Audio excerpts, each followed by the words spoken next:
I have spent hours and hours researching online, and I don't know where else to turn. I need help, Reddit. And after looking over the site, I think you guys might be my only hope. I'm sorry for writing errors. English was never my strong suit. I killed my wife 3 weeks ago, or according to everyone I did. Her name was Diana. At least that's what she'd always told me it was. I'd learned just before the incident that her name used to be Shannon. Maybe I should have gotten to know her better before marrying the crazy bitch Batsumi. I knocked her up and I'm not a man to walk out. We've been married for 4 years, and she was always so goddamn weird. It was kind of cute at first, something I thought I could grow to love, but pretty quickly it surpassed the realm of what I could pass off as quirky. Why the fuck didn't I just leave her, you ask? Why the fuck didn't I get the hell out of there when dead dogs started showing up around the house, or all the times I caught her muttering to herself or disappearing into the woods in the dead of night? Because she had money, and we had our daughter to care for.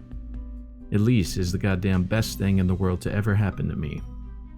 She's the sweetest little girl on the planet, so beautiful and so intelligent. I find it hard to believe she could be mine, but the paternity test proved it. I was a loser before her. Well, I still might be, but fuck if she doesn't give me something to live for.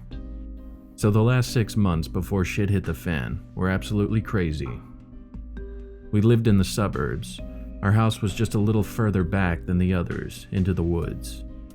Neighborhood dogs had been disappearing for weeks. The first two, a huge German Shepherd and our next door neighbor's poodle, showed up dead in our yard, maimed with huge swatches of their fur peeled away. Those ones I told the owners about. The next 3, I buried and didn't say a word. I didn't need the blame ending up on me. I'm still technically on probation. I had my suspicion it was Diana. I now know it was for sure, and once again I'm kicking myself for not doing anything sooner. But I need to get to the point. 3 weeks ago I woke up in the dead of night to my little girl screaming, my precious Elise. I tore the hell out of bed, grabbing the knife I keep in my bedside table, since I can't own a gun, and sprinted downstairs.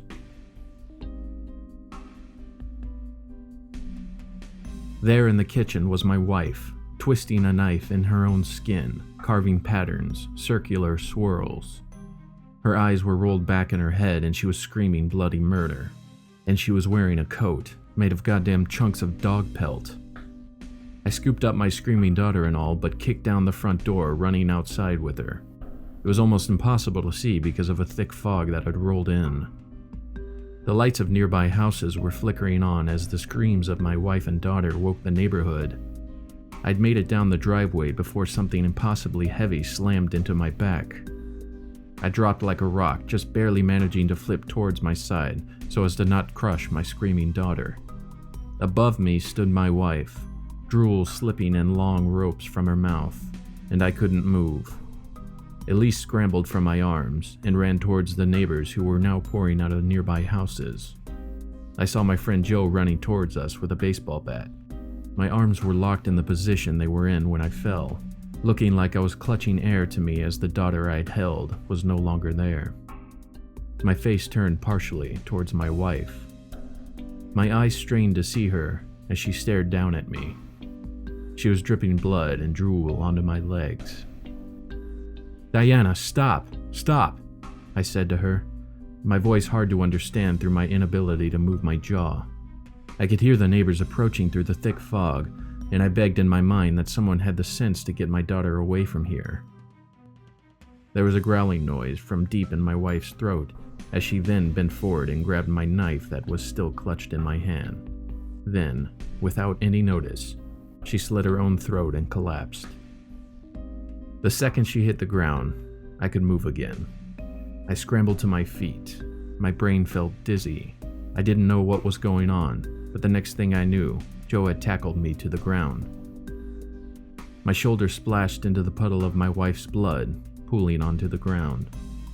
"You fucking murderer!" Joe was screeching in my ear. I felt paralyzed again, and I can't explain it, but I felt wrong, and I knew I needed to leave. I used to be quite the fighter in my day, and I'm a good deal bigger than Joe. I had him off of me in a second. I looked around wildly to see Elise running towards me, crying with her arms outstretched. I scooped up my baby girl and took off. I honestly don't remember much after that. I know we got in the car, and I know we somehow managed to evade the police that were soon sent after me. Luckily, my work bag with my laptop had been in the car when we left. It's been 3 weeks and I'm a wanted man. Me and Elise have been hiding out in an old hunting cabin way out in nowhere. I am a wanted man. Police reports say witnesses saw me murder my wife before grabbing my daughter and running off with her. I'm already on parole. They will never believe me. I won't say how I got the cabin or where we are in case this is traced. We can't leave. I've been having nightmares about the incident, about my wife, or whatever that thing was. Elise was doing fine, getting over the incident until last night, and that's where I need the most help.